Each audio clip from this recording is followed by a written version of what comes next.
രാവിലെ എഴുന്നേൽക്കുമ്പോൾ തന്നെ ഒരു ഗ്ലാസ് ചൂടുവെള്ളം കുടിക്കുമ്പോൾ തൊണ്ടക്ക് നല്ലൊരു സുഖം. പനിയൊക്കെ മാറി വരണല്ലോ. എന്തിനാ വെറുതെ ചാടിക്കയറി തണുത്തുള്ളം കുടിക്കണേ? ഏത് അതൊരു കല്യാണം ഉണ്ടായിരുന്നു, പക്ഷെ അവിടുത്തെ പാർസലല്ല.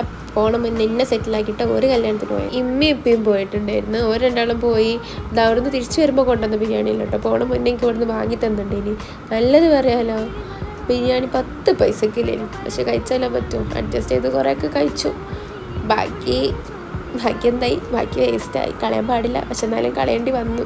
ഫുഡ് കഴിക്കാൻ വേറെ ആരും ഉണ്ടായിട്ടില്ലായിരുന്നു. പിന്നെ നമുക്ക് ഷുഗർ ക്രേവിങ്സ്, അത് പതിവാണല്ലോ ഫുഡ് കഴിച്ച് കഴിഞ്ഞാലൊരു ഷുഗർ ക്രേവിങ്സ്. വൈകുന്നേരമായിപ്പോൾ ഒരു വിളി, എന്തേ ആരിഫേ ഈ വൈക്കെങ്ങാനും വരുന്നുണ്ടോ എന്ന്. അത് കേട്ടത് നമ്മളെല്ലാവരും മാറ്റി അമ്മായിൻ്റെ വീട്ടിലോട്ട് പോയി. കുറച്ച് ദിവസമായി വിളിക്കുന്നു.